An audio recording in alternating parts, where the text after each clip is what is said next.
Good day guys and welcome sa MJ's Bonsai Vlog. At para sa video na to, ang pag-uusapan natin ay branch selection. Okay, so please watch.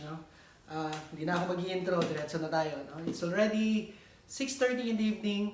Medyo late na ako gumawa. May ginawa pa ako sa farm. But yeah, we're going to be talking about branch selection. Okay, ano ba yung branch selection? At ano ba yung importance ng branch selection? Okay, halimbawa, bumili kayo ng material or nagtanim kayo ng cuttings or nag-hunt kayo. Pagdating sa bahay nyo, tinanim ninyo. Okay? After a month or a month and a half or 2 months, maraming shoots na tutubo. Okay? So, ang gagawin ninyo dapat is mag-branch selection kayo. Okay? Ano yung importance ng branch selection? First importance niya is of course, sa sobrang daming shoots kasi, magkukumpete yun sila ng nutrients na galing sa soil. Okay? And hindi lahat yun mabubuhay, no? Eventually. No? Ang goal mo, para mag-branch selection ka, is para piliin mo kung ano yung branches na gagamitin mo later on. No? So in branch selection, no? Gumawa ako ng video ng the primary branches of your bonsai tree. Pag nag-branch selection na kayo, ang goal ninyo is mahanap ninyo kung saan yung sanga na pwede nyo gamiting first branch, no? Saan yung sanga na pwede nyo gamiting back branch, saan yung sanga na pwede nyo second branch, and then the apex. No? That's the basic purpose of the branch selection. No? May benefit yon pag early kayo naka-branch selection. Pag early nyo nagawa yung branch selection, early nyo na-identify kung saan yung first branch ninyo, saan yung back branch, second branch, and then yung apex, at natanggalan nyo kaagad ng mga shoots na hindi kailangan, mas bibilis yung pagtubo ng mga sanga na naiwan ninyo. Kasi mas maliit na lang yung sanga na naiwan doon sa puno or sa material ninyo. Okay? So, kung ganun yung gawin nyo, mas mabilis yung proseso ng paggawa nyo ng primary branches.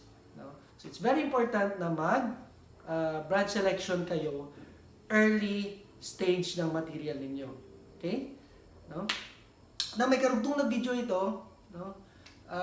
Supposedly, no? But I will just make a video about it, yung paano i-select yung primary branches, no? Pero yeah, try natin dito i-discuss, no? Okay? So I'm going to be using this material. Ito yung hibiscus. This is from cuttings. Now, if you're new, bago kayo sa vlog na to, bakit cuttings yung ginamit ko? Well, I have an advocacy na cuttings yung gamitin. No? Although, gumagamit ako ng Yamadori, no? I have prepared materials from cuttings na gagamitin ko dito sa vlog na ito. Because my goal is sa vlog na ito, hopefully, cuttings yung magagawa natin na bonsai. No? Cuttings yung gagamitin natin.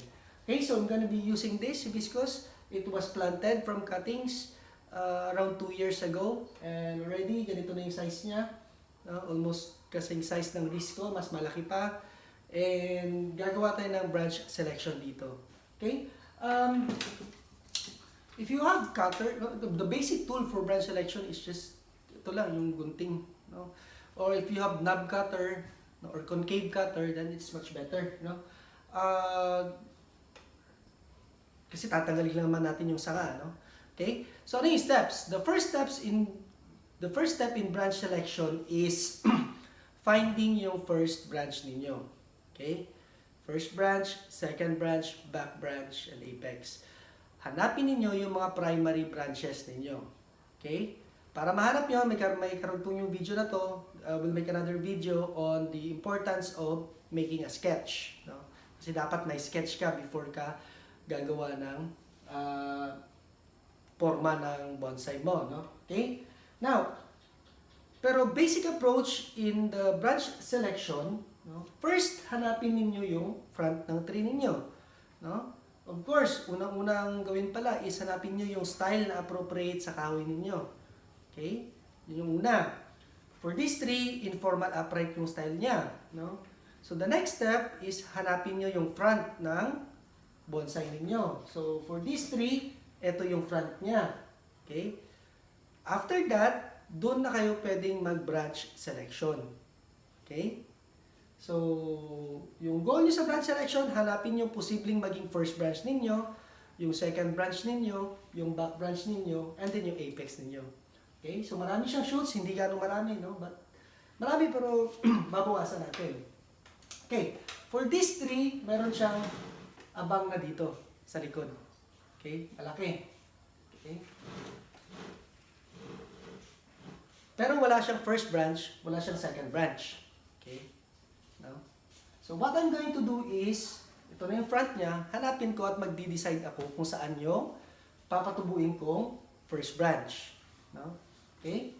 So for this tree, usually yung first branch is nasa right side or left side ng material ninyo. For this tree, I'm gonna use yung dito na sanga as the first branch. No? Usually, ideally, no? Yung first liko ng sanga, no? Yung first S ng sanga, yung unang curve niya, pag may tumubo doon, ideally, doon ka kukuha ng first branch mo. No? The reason and the logic behind that is of course, if it's an informal upright tree, pag bend niya ng ganyan at nag-S siya, yung bend niya na ganon, you can see this in nature. Yung nutrients, napubuhos dito na side, kung saan yung may first bend. And usually, dyan pumuputok yung shoots. You can see it and you can witness it in your own materials. Kung saan yung may S, yung may movement, doon puputok yung shoots. No? Except na lang kung walang nodes talaga, no? Zero node talaga. The ideal thing to do is to find kung saan yung S. But in this material, kasi, no, mas imagining na ganito siya kataas, no, masyadong mababa ako dito. Okay? Kung dito ako magpapa first branch. And then walang available na sanga dito. Okay? Merong available na sanga dito sa left side. No? So what I'm going to do is to select this as my first branch. Nung nahanap ko na first branch siya, next na gagawin ko is I will try to remove yung mga sanga na nandito sa harap ng material ko. Na eventually, they will become poking branches. No? Yung tutusok, if you have watched my previous video, na-explain natin yan. So, one branch na poking is this one. No?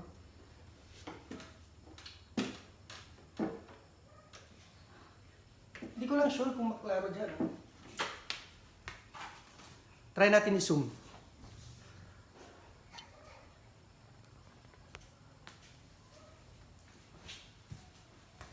Okay? We have a branch here na poking. Tinanggal natin. Okay?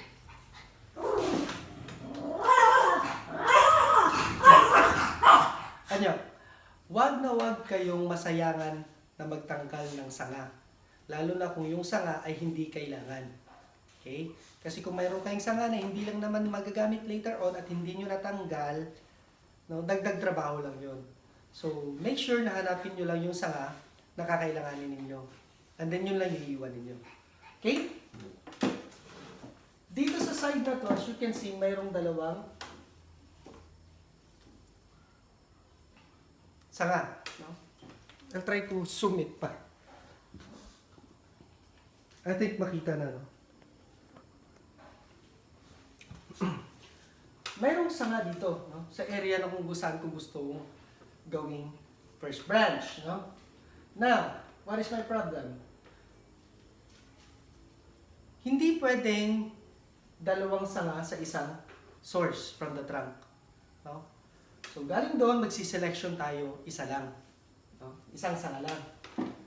Now, ito mas malaki kumpara dito. But the problem with this is, papunta siya sa likod. Now, we want the first branch na, no, nakaharap dito or nakaposition dito sa harap ng kahoy.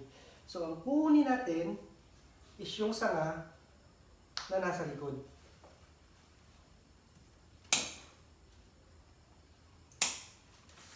Okay? So, isa na lang yung naiwan dito sa left side ng tree, which is going to be my first branch later on. Okay? Punta tayo sa likod. As I have mentioned, merong abang. Okay? Now, sabi ko sa ilang lecture ko, dapat hindi pantay. No? No? So, magiging pantay sila later on. No? But, kung makikita ninyo, pataas yung kahoy, yung tubo ng sanga. No? So, eventually, pag ititrain ko siya dito na level na to, no, it will look na hindi pantay. Okay? No? But of course, judges, kung pag bonsai show, pag makita nila yan, magiging fault kaagad yan. No? Okay?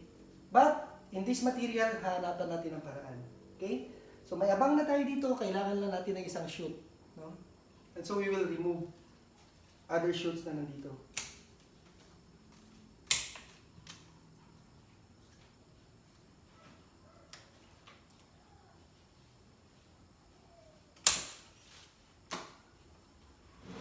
Okay? So, meron akong first branch, meron akong back branch. Isa. Dito naman, no? Sa right side. Okay? May shoot dito maliit, no? The problem with that is masyadong halata na pantay sila dito sa magiging first branch ko. So, tatanggalin ko to. No? Tinanggal ko siya kasi may isa pang sanga dito. Okay? Yung isang sanga dito, dalawa sila actually, no? Pero isang sanga lang yung unang tumubo, no? So, ito yung gagamitin kong second branch. No?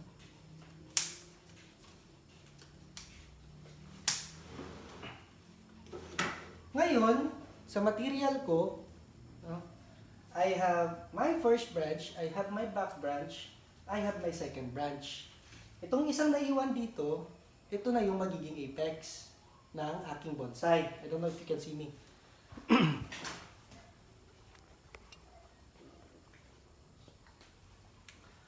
So I was saying, itong naiwan dito, ito na yung magiging apex ng aking bonsai. Okay? So I already now have a first branch, a second branch, a back branch, and a branch na gawing apex. Okay? So, pero matagal pa bago maging apex to because, tingnan nyo naman, sobrang laki ng source kaysa dito. No? Kailangan ng tapering at kailangan palakihin to siya. Kung papalakihin natin yan, no, the overall size of the tree siguro magiging ganito kataas. Ganito siya kataas. No? Hopefully ganito na siya kataas. Okay? So, yan lang. Mag-iwan lang kayo ng tatlo. No? This is applicable sa cuttings, no? Ma-apply nyo talaga to sa cuttings pag cuttings yung gamitin nyo na bonsai. But if in Yamadori, no? Okay, dito. Sige, Yamadori kasi daming bumibili ng tugas at nalilito. Okay lang yan, no? First branch, second branch, back branch, apex. Okay? 4 lang na sanga ang pinili ko. No? Final position niya is medyo paigang ganyan. No? Mas mababa yung first branch. No? Okay? No? So iba yung application sa Yamadori but the same logic, the same step. Hanapin niyo yung first branch nyo, hanapin niyo yung magiging back branch nyo, hanapin niyo yung second branch nyo, at yung apex nyo. No? Yan ang gagawin nyo sa initial branch or branch removal ninyo. Okay? Iwanan nyo lang ng at least 4 na sanga. And then yung 4 na sanga na yan yung iti-train ninyo.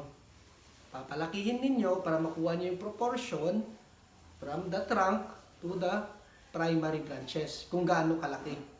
Okay? Dapat hindi ganito. Na biglang diliit. No? So ito na yung palalakihin natin. So kung nakaiwan ka ng 4 na sanga lang, mas mabilis ang magiging tubo nito. Kasi walang ibang sangang tumutubo. Dito lang sa 4 iiwan yung nutrients or mabibigay yung nutrients na galing sa lupa. Okay? Papakita ko later on yung sketch nito mga bonsai na to and i-explain ko yung importance ng paggawa ng sketch. Okay? So salamat sa panonood. Remember, enjoy your bonsai journey, one bonsai at a time. Salamat.